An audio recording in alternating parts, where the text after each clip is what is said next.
at one hand, I came to hear that people used to say that be on the high vibrational frequency, okay, be on the high frequency, and don't get into the low frequency. On the other hand, I also used to hear from people that there are different types of energy, low, high, and those all are responsible for different functions. So today I thought to dive into both of these things into a deep end, so that I could understand what is actually going on and what is the difference between these energies, because I have also studied about the delta frequencies, which are low frequencies but are used for meditation, and also the high frequencies such as gamma, and they're used for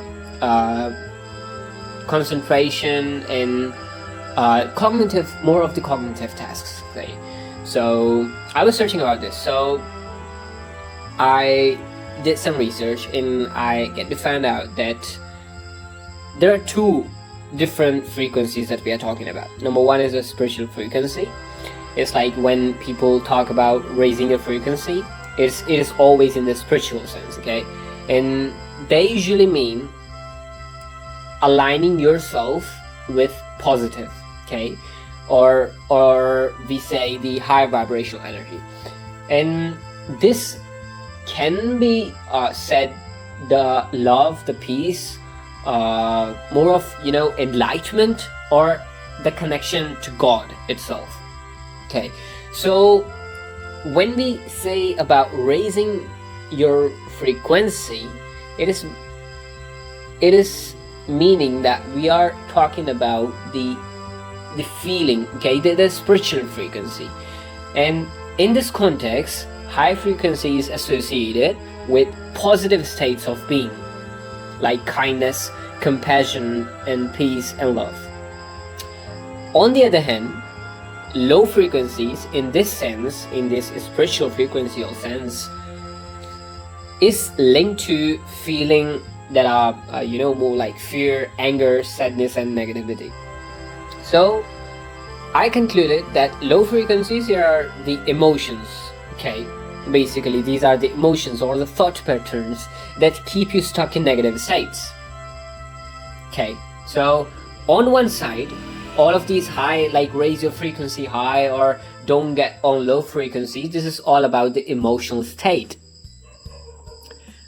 And more specifically, it is about cheering up your right emotions and kicking off your wrong emotions. I'm not saying that feeling a different emotion it is bad at all. Okay, you can feel certain type of emotions, but acting upon it is your act. Okay, the only person that is responsible for that act is you, not your emotions. Okay, so yeah, in the spiritual sense, when it comes to emotions or thought patterns, just go for the love, kindness, and compassion and like similar stuff. Whereas I also read about the brainwave frequencies, which I was talking about, the delta, the theta, and more of those waves. So in science, especially when it comes to the brain, things get a little bit different. And when we are talking about brainwave frequencies, they have nothing to do with good or bad. They're just described as the electrical activity of neurons in your brain at different moments.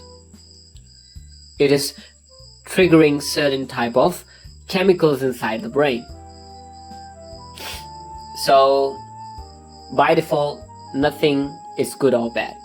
We know that the brainwave frequencies, they are not good or bad, but how do we use it? It totally depends upon us.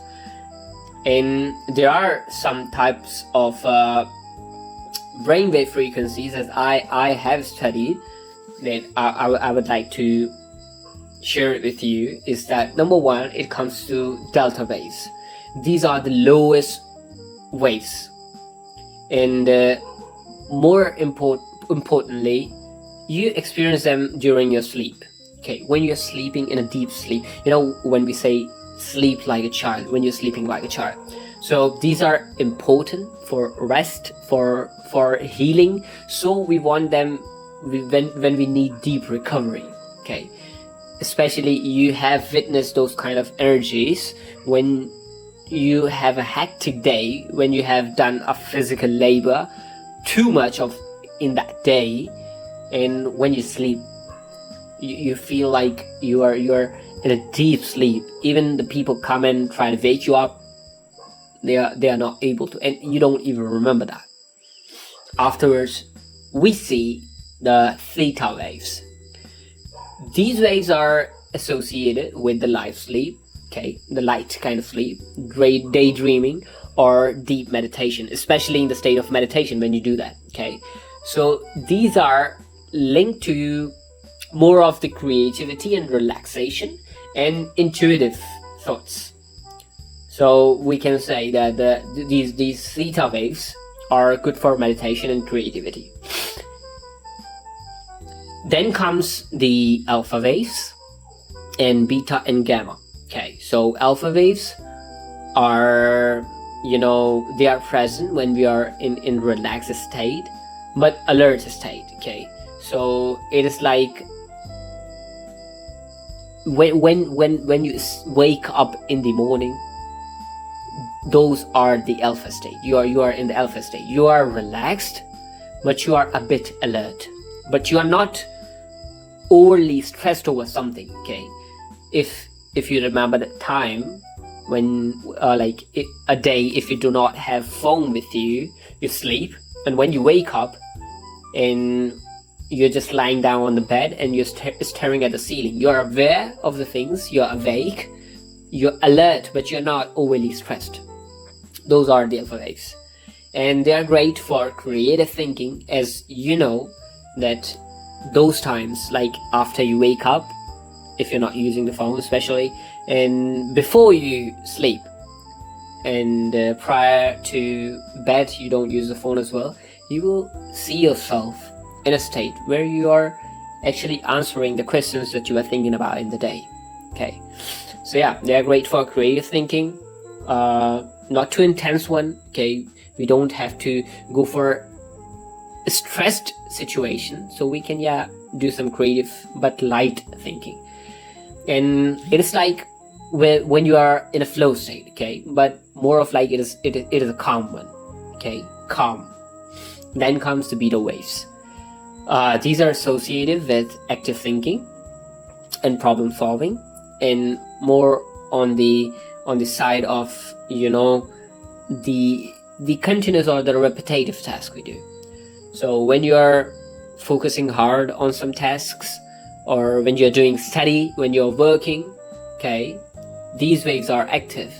But if you are like if there's too much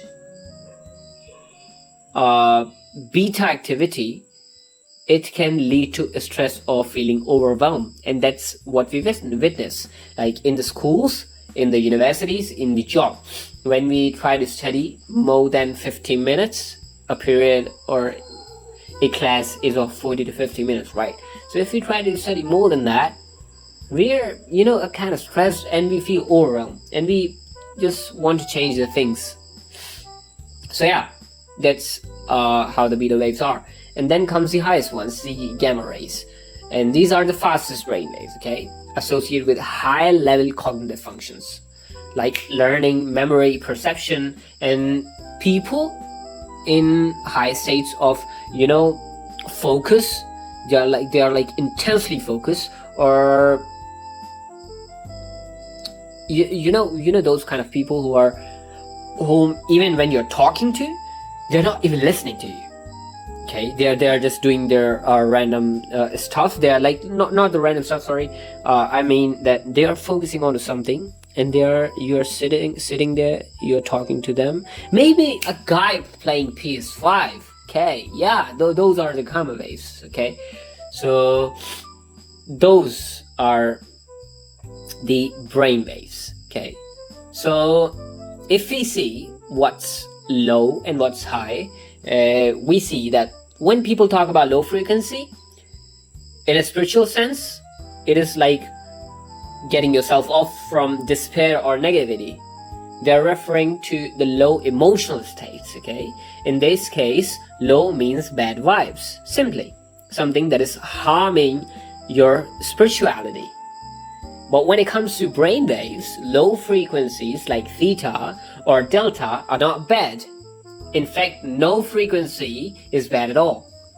They actually serve a very important purpose. For example, if we see that theta is good for creativity, meditation, and the delta is for important for depressing.